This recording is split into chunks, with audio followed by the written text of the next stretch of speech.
Good evening, friends, and welcome to Wednesday, technically Thursday, because it is past midnight, and I have not recorded anything yet, which isn't exactly too surprising. I actually spent a good chunk of the day today sleeping, because yesterday I went to bed, or I woke up way too early and went to bed way too late, and by the time Kayla got home, I was all tired and grouchy, and I didn't want a repeat of that, so I slept for a good chunk of the day today at the beginning, and as a result, I'm actually feeling great now, despite it being past midnight. So that sleep definitely made a difference. I had a headache earlier, so I took some ibuprofen.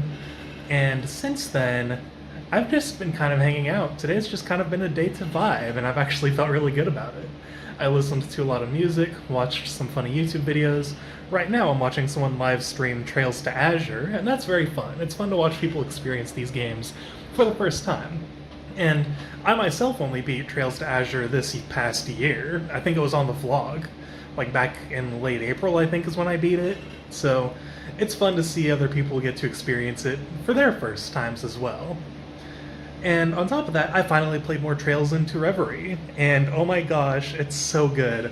I haven't progressed the actual plot yet because ever since unlocking the Reverie corridor, I'm basically just doing that. Like, that's all I'm doing. Because you unlock, like, mini-games, you unlock flashback cutscenes, you can rearrange the dungeon. It's so cool. There's so much to do. And it's just fun to get everyone stronger, like go in with the different party combinations. I don't even have all the playable characters yet, but I have so many options out the gate, and I love it. I definitely could afford to use my support character more, because I've basically been going in with a party of 4 and then one support character, because that's all you have at the beginning, and you unlock more as you play, but I basically just use my main 4 because I'm playing on the easiest difficulty. There's the first boss of the Reverie corridor totally kicked my butt though, and it was an example of easy mode definitely not holding back during some fights. I don't know what it was, but like he basically stun-locked my entire party and would just spam this big freaking bang attack whatever and just kill everyone. But the second time I fought it, it was significantly easier. Or I guess what I should say is my third time fighting, because I had one attempt where I died, and then my second attempt I succeeded, and basically I just spammed everyone's S-crafts, let them all die, let my support character come out and then use their S-craft, and then that wiped it out. But this third time, I didn't have to actually spam any S-crafts. I think I used one, maybe.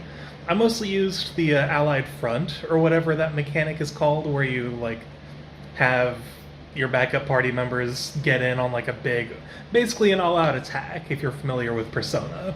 It's basically that, but you don't need to knock down the enemies to do it. There's, like, a little gauge that you fill up as the battle goes on. I was able to beat it because of that, using one S-craft, and also using arts more. That's something I've been bad about in the 3D Trails games. So, using arts definitely helped me deal quite a lot of damage by focusing on its elemental weaknesses. And I'm just having a blast. The only reason I stopped playing is because my controller got low on battery, so once that charges up a bit, maybe I'll play more.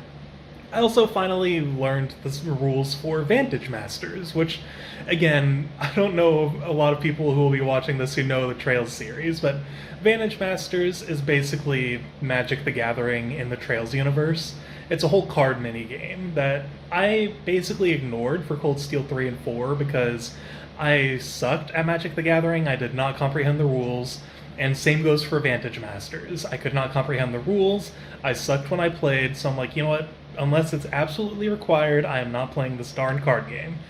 But in Reverie, there are rewards attached to beating people in Vantage Masters, so I'm like, okay, I guess I gotta learn the rules now, so that's exactly what I did. And yeah, I'll probably play more. I'll probably do some more dungeon crawling and then finally progress the plot, because you can only put off the plot for so long, you know? It's such a good game, though. I cannot sing its praises enough. I'm already almost 20 hours in, and it does not feel like I've been playing that long. It's very addicting, very fun, the story's very engaging. It's so nice seeing all the characters together, like, doing mini-games, the freaking, like, Elisa's Sailor Moon stuff is really funny and I love it. And it's like set up like a classic 90s anime like Sailor Moon, and it's so fun. I love every little bit of this game so far, and I can tell I'm going to really enjoy it. In any case, I think I'm going to go ahead and stop for the night. I don't plan on going to sleep anytime soon.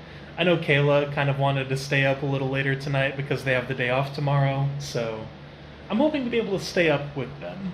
We'll have to see. They might be tired because of work, which is completely understandable. In which case, I probably won't stay up much longer myself, but, you know, we'll have to see what happens.